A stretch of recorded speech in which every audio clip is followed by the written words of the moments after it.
সবাইকে স্বাগত জানাচ্ছি ইএফটি সংক্রান্ত একটি ভিডিওতে।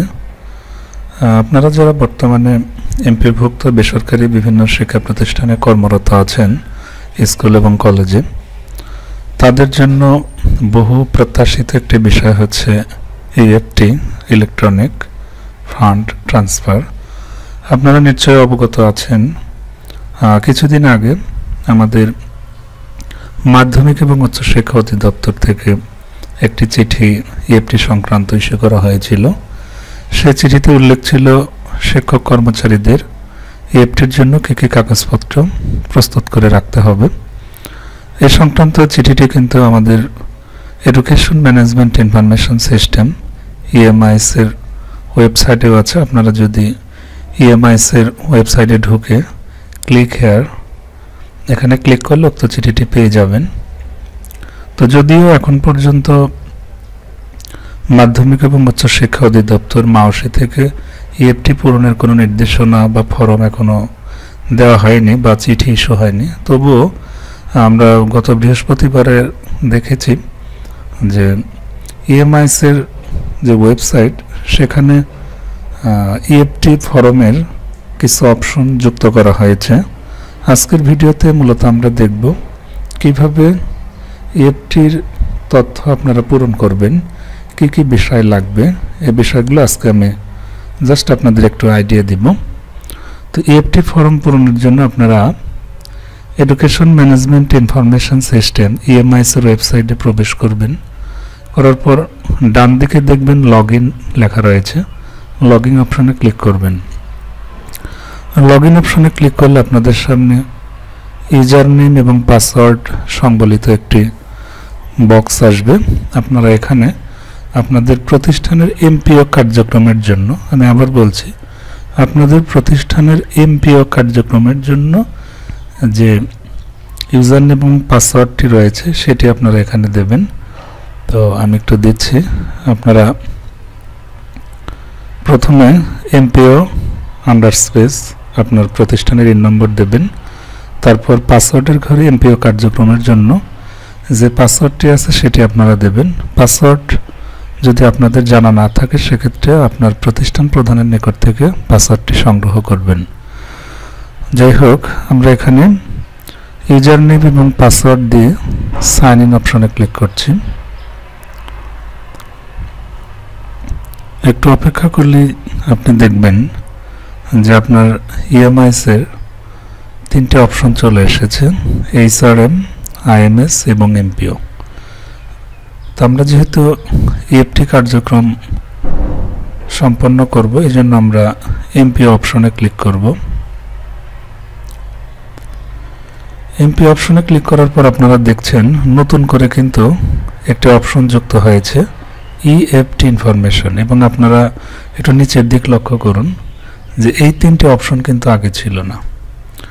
এখানে ইএফটি ইনফরমেশন আপডেটের একটি অপশন রয়েছে, ইএফটি তথ্য হালনাগাদ, আরেকটি রয়েছে ইএফটি ইনফরমেশন আপডেট ইনবক্স, তারপরে ইএফটি ইনফরমেশন আপডেট আর্কাইভ। এই তিনটি অপশন আপনারা দেখতে পাবেন। এখন ইএফটি পূরণের জন্য আপনাদেরকে প্রথম অপশনটিতে ক্লিক করতে হবে। প্রথম অপশনে ক্লিক করলে আপনাদের সামনে এরকম অপশন প্রদর্শিত হবে। আপনার প্রতিষ্ঠানের নাম খুঁজে বের করার জন্য এমপিও প্রতিষ্ঠানের নাম, এই যে বক্স আছে ডান পাশে সার্চের আইকন আছে, এখানে আপনারা ক্লিক দিবেন। ক্লিক দিলেই কিছুক্ষণ পর আপনার প্রতিষ্ঠান এখানে চলে আসবে। আপনারা এখান থেকে সিলেক্ট অপশনে ক্লিক করবেন। সিলেক্ট অপশনে ক্লিক করলে দেখবেন যে আপনার প্রতিষ্ঠানে বর্তমানে যারা কর্মরত আছে তাদের সমুদয় তথ্য এখানে রয়েছে, কোন কোন শিক্ষক কোন পোস্টে নিয়োজিত আছে বিস্তারিত তথ্য এখানে রয়েছে। দেখেন এখানে ইন্ডেক্স নম্বর, পদবি, ইংরেজিতে নাম, তারপরে applicants name, bank account number এবং জাতীয় পরিচয়পত্র নম্বর। এখানে একটা বিষয় লক্ষ্য করুন, অধিকাংশ শিক্ষকের ব্যাংক অ্যাকাউন্ট নম্বর কিন্তু সেই অ্যানালগ, অর্থাৎ এগুলো কিন্তু অনলাইন অ্যাকাউন্ট নয়, কেবলমাত্র এই যেগুলো 13 এবং 17 ডিজিট, এই দুটো ব্যতীত বাকি যেগুলো আছে সবগুলোই অ্যানালগ অ্যাকাউন্ট, অর্থাৎ এগুলো অনলাইন নয়। তো ইএফটির জন্য প্রত্যেকের অনলাইন অ্যাকাউন্ট থাকা বাধ্যতামূলক। আপনারা অবশ্যই অ্যাকাউন্ট নম্বরটি অনলাইন করে নেবেন। এজন্য আপনারা সংশ্লিষ্ট ব্যাংক থেকে অলরেডি SMS পেয়েছেন, অথবা আপনি ব্যাংকের ম্যানেজারের সাথে যোগাযোগ করুন, সেখানে এনআইডি এবং অন্যান্য তথ্য দিয়ে আপনার অ্যাকাউন্ট নম্বরটি আপনি অনলাইন করে নেবেন। তো ধরুন আমি একটি এক্সাম্পল হিসেবে আপনাদের দেখাচ্ছি। ধরুন অ্যাসিস্ট্যান্ট টিচার, ওনার আমি একটি তথ্য কিভাবে সংশোধন করব, এই জন্য আমরা ওপেন অপশনে ক্লিক করছি। ওপেন অপশনে ক্লিক করলে আপনারা দু ধরনের তথ্য পাবেন। একটি হচ্ছে এমপিও ডাটাবেজে বিদ্যমান তথ্য, আরেকটি হচ্ছে সংশোধিত তথ্য। লেখা রয়েছে প্রয়োজনে হালনাগাদ করুন। এই বাম পাশের যে তথ্যগুলো রয়েছে প্রত্যেকটি তথ্য আপনার এমপিও ডাটাবেস থেকে নেওয়া হয়েছে, অর্থাৎ আপনি যখন এমপিওর কার্যক্রম করেছিলেন আপনার তথ্যগুলো কিন্তু এমআইএসে রয়েছে, সেখান থেকে কিছু তথ্য এখানে নেওয়া হয়েছে। আর আপনার কাজ হবে ডান পাশে তথ্য বসানো। আপনি চাইলেই কিন্তু বাম পাশে কোনো তথ্য এডিট করতে পারবেন না। আপনাকে তথ্য সংশোধন করতে গেলে ডান পাশের অপশনগুলো সিলেক্ট করতে হবে। দেখেন এখানে ইন্ডেক্স নম্বর রয়েছে, পেমেন্ট স্ট্যাটাস ওকে, শিক্ষক কর্মচারী স্ট্যাটাস ওকে, নাম ইংরেজিতে রয়েছে, এই যে নাম বাংলায়, এই কাজটা আপনাকে করতে হবে।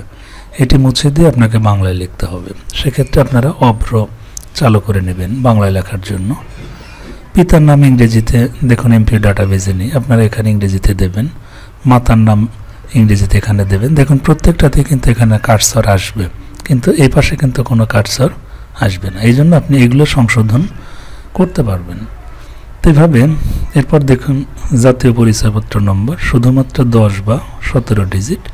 যারা স্মার্ট কার্ড পেয়েছেন তাদের এনআইডি নম্বর কিন্তু 10 ডিজিটের, আর যারা স্মার্ট কার্ড পাননি সেক্ষেত্রে 17 ডিজিট থাকতে পারে।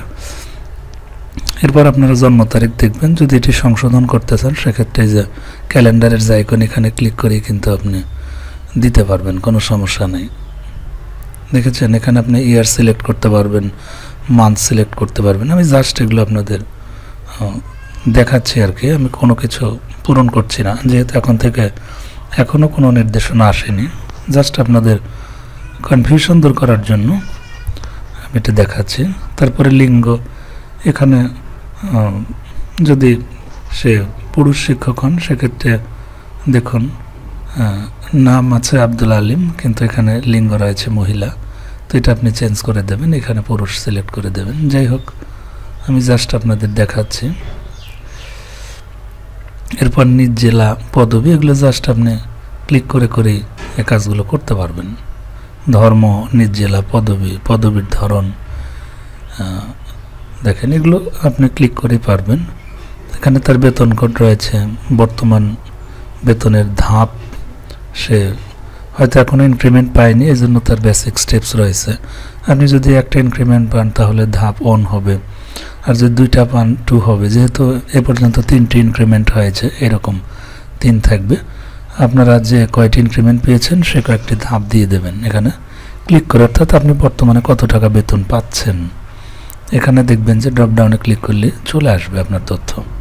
এখানে মোবাইল নম্বর দেবেন, আপনার অবশ্যই একটা ইমেইল অ্যাড্রেস এখানে দিয়ে দেবেন, এগুলো মুছে দেবেন। তারপর একটু নিচের দিকে আসবেন, এমপিওভুক্ত প্রতিষ্ঠানের প্রথম যোগদানের তারিখ, এগুলো আপনারা এখানে ক্লিক করলে কিন্তু পাবেন। সাল, মাস, দিন এগুলো সিলেক্ট করে নেবেন। যাই হোক, তারপর বর্তমান প্রতিষ্ঠানে যোগদানের তারিখ, জাস্ট এগুলো আর আমি প্রত্যেকটি বলছি না, আপনারা জাস্ট এগুলো বুঝতে পারছেন যে ক্লিক করে করে তথ্যগুলো দিয়ে দেবেন। আর এখানে ব্যাংকের নাম দেবেন আপনারা, এখানে লেখার দরকার নেই। যেখানে দেখবেন যে নির্বাচন, বুঝতে হবে এখানে আপনাকে সিলেক্ট করতে হবে। এই যে ড্রপডাউন আইকনে ক্লিক করে এটা সিলেক্ট করবেন।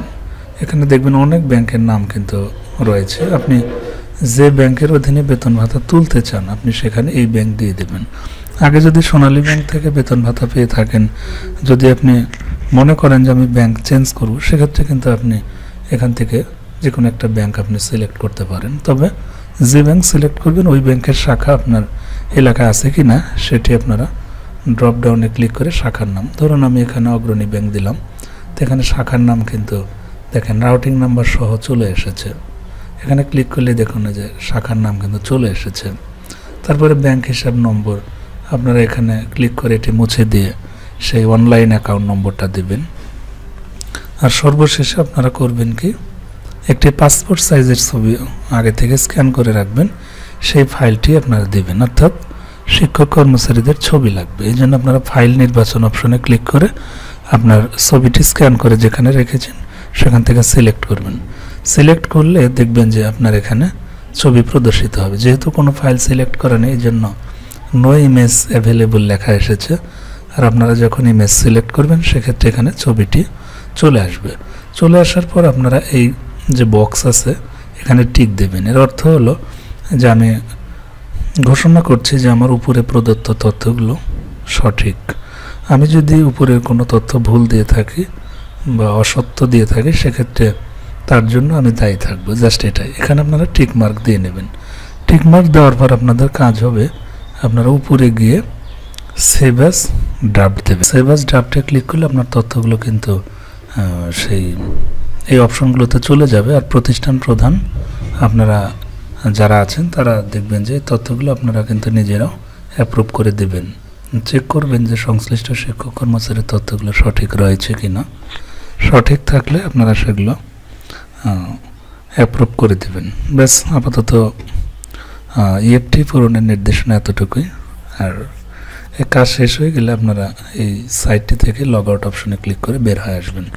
তো ভিউয়ার্স, ইএফটি পূরণের ফর্ম প্রকাশিত হলে এবং এই সংক্রান্ত মাধ্যমিক এবং উচ্চশিক্ষা অধিদপ্তর থেকে নির্দেশনা আসলে অবশ্যই আমার ইউটিউব চ্যানেলে এ সংক্রান্ত বিস্তারিত ভিডিও আপনারা পাবেন। সে নাগাদ সকলে ভালো থাকুন এবং সুস্থ থাকুন।